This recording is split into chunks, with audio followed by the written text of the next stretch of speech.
Stellantis and their Ram products received a lukewarm welcoming with their new Ram Charger product, as well as Ford and the F-150 Lightning took a literal beatdown and had to cut their sales production in half because they're not selling. A lot of people are actually have asked me why, in fact, do we have so many trucks? If the buyers aren't there, interest rates are climbing, inflation's climbing, and yet these manufacturers are buying new trucks and loading up their car lots, so they have lots of inventory. Why is this happening? Yes, in fact, Carlos Tavares from Stellantis has actually warned car makers that are actually cutting their prices on electric vehicles too quickly could result in an industry and a market bloodbath. All this resulted from Ford announcing that they were going to cut back their sales and their production of their new Ford F-150 Lightning to meet up the demand of what the actual customer's looking at, which are sales numbers half of what they currently are today. We all know that Ford F-150 has been one of the most popular selling pickup trucks for some time. It just seemed fitting in the transition to electric vehicles that Ford produced a vehicle that represented, looked, felt, smelt, and as well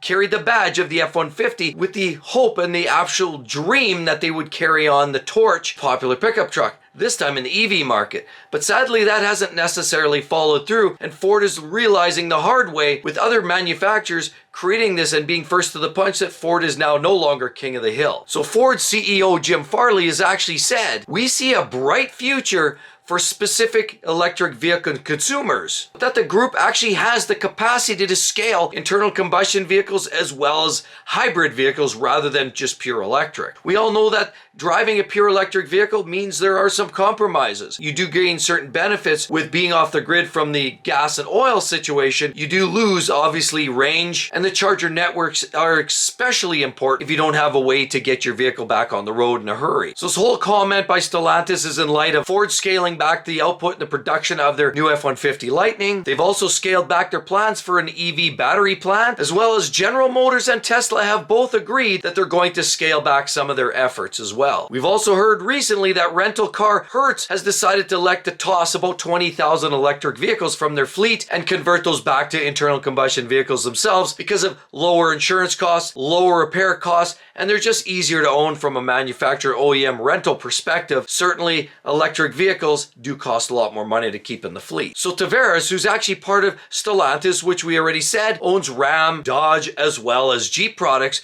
clearly says that the slowing EV demand globally actually is having a significant impact, mainly in part due to the range anxiety, the cost of repairs and maintenance, of course associated with the battery specifically, and the fact that the high price of brand new electric vehicles are way more than most people can tolerate. Tavares does in fact warns every manufacturer from cutting their prices too aggressively, as there is very little margin to begin with. Remember, research and development have gone substantially higher with a lot of this new transition. Obviously, it's a whole new technology, whole new platforms for a lot of these brands, and it's taken a lot of efforts, monumental efforts, to pay the piper to get their vehicles ready for marketplace. So the margins aren't as high as they are with a lot of the internal combustion vehicles that a lot of these vendors have been putting out for years, where it's just fine tuning. Here, this is a whole new platform. So the margins are smaller, and they warn of cutting costs too far, too aggressively, for the sake of losing money and being out of the market in a hurry. Tavares says, if you go ahead and start cutting prices disregarding the reality of cost, it's literally a race to the bottom, resulting in an inevitable bloodbath. Stellantis formed a merger with Peugeot PSA, which itself bought loss-making Opel and Vauxhall from General Motors, as well as Fiat and Chrysler, a business that was created when the bankrupt Chrysler was sold to Italy's Fiat. Ford also mucked around a little bit last year with some yo-yo action on their F-150 Lightning. They raised the prices, weren't selling, they lowered them.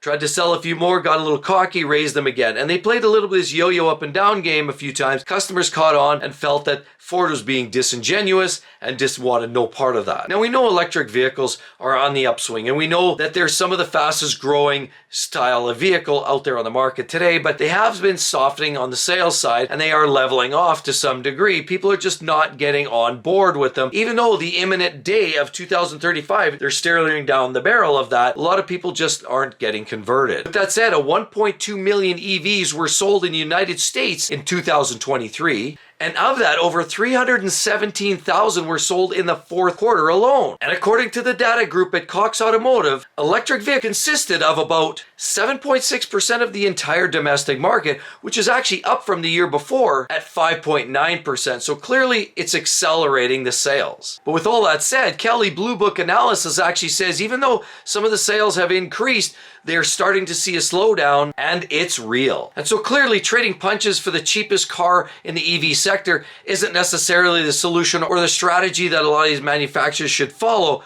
So as a result, definitely want to check that video out and understand how Ford, GM, and Ram are responding to their trucks not selling. You're definitely going to want to check that out. Hope to see each and every one of you on the next one. We'll see you all real soon. Bye-bye.